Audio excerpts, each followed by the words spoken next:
नमस्कार साथियों, पशु परिचय रिजल्ट का इंतजार कर रहे सभी साथी भाइयों को प्यार भरा राम राम। दोस्तों, इस सेशन के माध्यम से आज अपन पशु परिचय रिजल्ट से रिलेटेड जो 3-4 ये बिंदु है इन पर डिस्कशन करेंगे।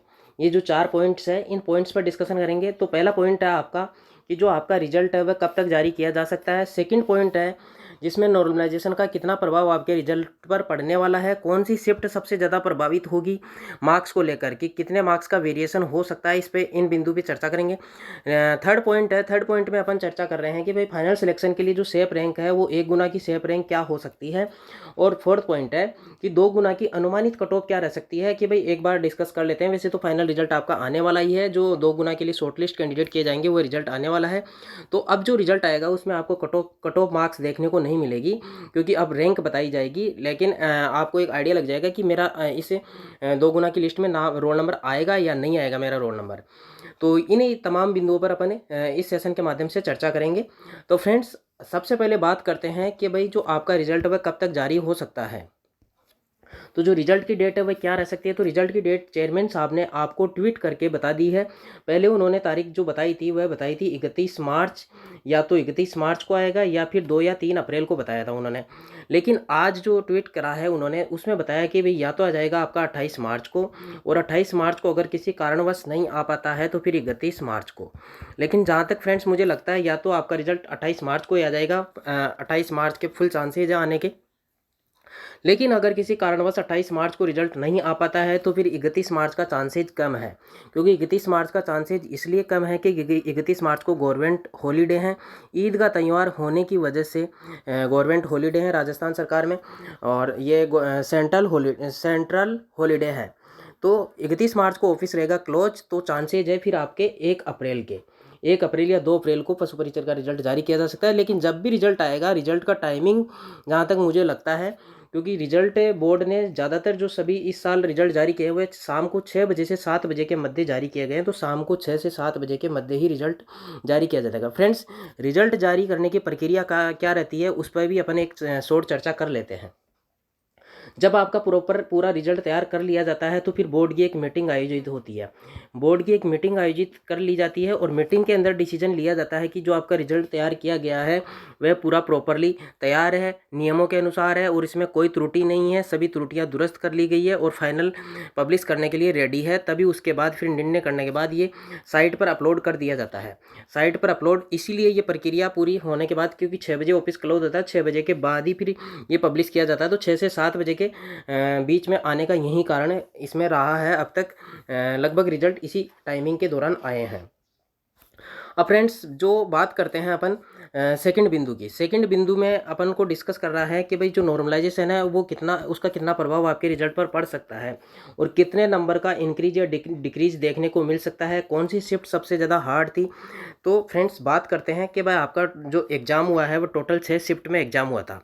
6 शिफ्ट में एग्ज़ाम हुआ। इन सभी शिफ्ट्स में जो पेपर का डिफ़िकल्टी लेवल था उसमें विभिन्नता आपको देखने को मिली, क्योंकि सिमिलरिटी इनमें नहीं थी।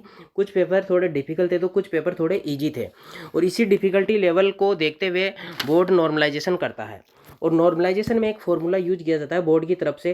तो फार्मूला है उसी वो एक फिक्स फार्मूला है, क्योंकि अन्य एग्जाम में भी बोर्ड ने इस फार्मूले का उपयोग किया है और इसी फार्मूले के आधार पर अन्य रिजल्ट जारी किए गए हैं। जैसे सीईटी है और अदर भी एग्जाम है जो मल्टीपल शिफ्ट में एग्जाम हुए हैं, एलडीसी है और भी कई एग्जाम हैं उनके। तो नॉर्मलाइजेशन का एक फिक्स फार्मूला है, उसी फार्मूले के आधार पर रिजल्ट आपका तैयार किया जाएगा। अब इसमें कैंडिडेट्स के रिव्यू के आधार पर अपन बात करते हैं कि सबसे डिफ़िकल्ट शिफ्ट थी वह कौन सी थी और फ़ायदा कौन सी शिफ्ट को हो सकता है, जो वेरिएशन है मार्क्स में वो कौन सी शिफ्टों में आ सकता है। तो फ्रेंड्स, जो आपकी सेकंड शिफ्ट थी और फिफ्थ शिफ्ट थी और सिक्स शिफ्ट थी, ये आपकी शिफ्ट है सेकंड, फिफ्थ और सिक्स्थ। ये थोड़ा इनमें कहीं ना कहीं इनमें डिफ़िकल्टी लेवल थोड़ा हाई था अन्य शिफ्ट्स की तुलना में। ये आपके रिव्यू के आधार पर ही अनुमान लगाया गया है। और जो इनमें वेरिएशन आ सकता है वह लगभग 5 से 6 नंबर का वेरिएशन आ सकता है। 5 से 6 मार्क्स का वेरिएशन इसमें प्लस हो सकता है, इंक्रीज हो सकते हैं। तो इससे ज़्यादा इसमें बदलाव या तो 5-6 नंबर किसी के कम होंगे जो इजी शिफ्ट है उनके, और जो हाई डिफ़िकल्ट थी उनके 5 से 6 मार्क्स से बढ़ सकते हैं। तो इससे ज़्यादा बदलाव आपको देखने को इसमें नहीं मिल सकता जहाँ तक अनुमान है। अब बात करते हैं सिलेक्शन के लिए final rank, final safe rank क्या हो सकती है। जो सेफ रैंक है उसको लेकर बात करते हैं, तो इसमें कितने कैंडिडेट्स को 2 गुना के लिए क्वालिफाई किया जा सकता है। तो आपकी टोटल पोस्ट है वह लगभग 6,500 के आसपास है। 6500 पोस्ट के लिए लगभग 13,000 कैंडिडेट्स को इसमें शॉर्टलिस्ट किया जाएगा डीवी के लिए। तो अब 2 गुना अभ्यर्थियों को डीवी के लिए शॉर्ट लिस्ट किया जाएगा। तो इसके लिए सेफ रैंक जहाँ तक अनुमान है, तो एक अनुमान इसमें लगाते हैं अपन, क्योंकि इसमें अभी हाल ही में जो अभी एलडीसी का रिजल्ट आया है उसमें आपको कट ऑफ नहीं बताई गई है, ओनली रैंक बताई गई है। और आपका भी जब रिजल्ट आएगा तो उसमें रैंक ही बताई जाएगी। अब कट ऑफ बोर्ड द्वारा नहीं बताई जाती है, कट ऑफ जब भी बताई जाती है जब आपका फाइनल रिजल्ट आता है। फाइनल 1 गुना का रिजल्ट, अंतिम जो रिजल्ट आता है उसी में कट ऑफ बताई जाती है। इससे पहले के रिजल्ट्स में जब 1.5 गुना 2 गुना जो भी टाइपिंग का रिजल्ट आता है उसका तब कट ऑफ इसमें नहीं बताई जा रही है। तो एलडीसी के लिए 4197 पोस्टों के लिए जो लोग क्वालिफाई हैं उनमें से जो सेफ पोजीशन पर कैंडिडेट्स हैं वो हो सकता है पशु परिचर में डीवी के लिए नहीं जाएं, डीवी में एब्सेंट रहे। उसके अलावा आईए में भी कईयों का हुआ है। इसके अलावा एसएससी सीजीएल, एसएससी सीएचएसएल के भी रिजल्ट आए हैं। तो अन्य भर्तियों में जो सिलेक्ट हो रहे हैं वो इसमें पशु परिचर में डीवी में एब्सेंट रह सकते हैं। इसलिए डीवी पशु परिचर के विद्यार्थियों को इसका फ़ायदा हो सकता है। और ये रैंक जो आपकी है तो फिर इसमें जो 13,000 लोगों को पास किया जाएगा तो लगभग 8,500 से लेकर 9,000 तक रैंक वाले इसमें सेफ अपने आप को मान सकते हैं।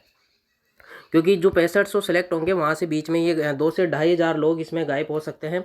तो इसका फ़ायदा फिर 8,500 से 9,000 रैंक तक वालों को हो सकता है। यहाँ तक इसकी सिलेक्शन के इसमें चांसेज बन सकते हैं। और बाकी फ्रेंड्स इसका जो फाइनल अनुमान है वह तो आप तभी लगा पाएंगे जब 2 गुना की डीवी के लिए शॉर्टलिस्ट कैंडिडेट वाली जो लिस्ट आएगी उसी के अकॉर्डिंग, क्योंकि उसी के अकॉर्डिंग पता लगेगा कि जनरल के अंदर कितने लोग अन्य कैटेगरीज के क्वालिफाई किए गए हैं।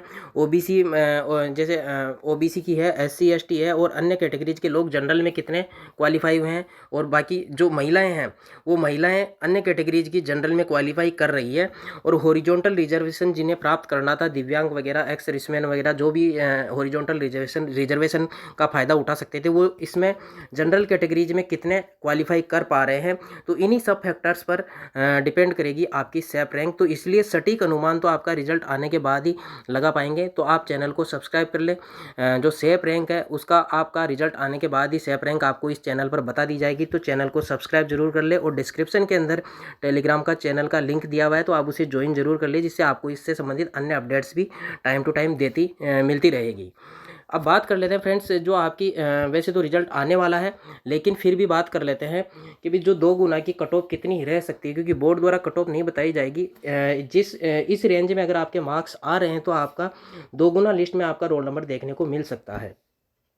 और इससे फिर कम मार्क्स वालों का हो सकता है 2 गुना जो लिस्ट आएगी उसमें रोल नंबर नहीं मिले।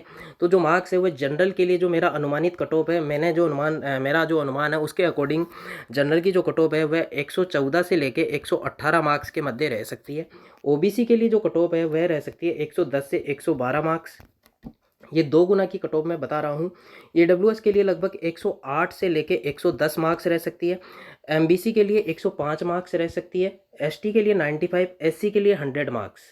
तो फ्रेंड्स ये जो मेल की कट ऑफ है वो ये रह सकती है। फिर बाकी महिलाओं की कट ऑफ, जनरल महिलाओं की 100 से 105 तक, ओबीसी की 95 से 100 तक, एससी की 85 से 90 और एसटी की 80 से 85। तो फ्रेंड्स ये मोटा मोटा 2 गुना कट ऑफ का मेरा अनुमान है। और आपको ये जानकारी अच्छी लगी हो तो आप चैनल को सब्सक्राइब जरूर कर लें, ताकि आपको अभी जब जैसे ही रिजल्ट पब्लिश होगा तो उसके लिए सेफ रैंक के लिए फिर आप ये एक दूसरे बहुत सारे मैसेज करोगे कि भी सर सेफ रैंक क्या हो सकती है। कमेंट्स में भी कई आपके कमेंट्स भी आएंगे और कई सारे ग्रुप बनेंगे। तब आपके सबसे ज़्यादा जो कन्फ्यूजन वाला क्वेश्चन रहेगा वह ये रहेगा कि मेरा फाइनल सिलेक्शन होगा या नहीं होगा। तो इससे आपको भर्ती से रिलेटेड अन्य जानकारी भी आपको मिलती रहेगी। डीवी में आपको कौन कौन सी डॉक्यूमेंट्स कंप्लीट रखने चाहिए, जो भी अदर जानकारी है वो आपको मिलती रहेगी। ओके फ्रेंड्स, धन्यवाद।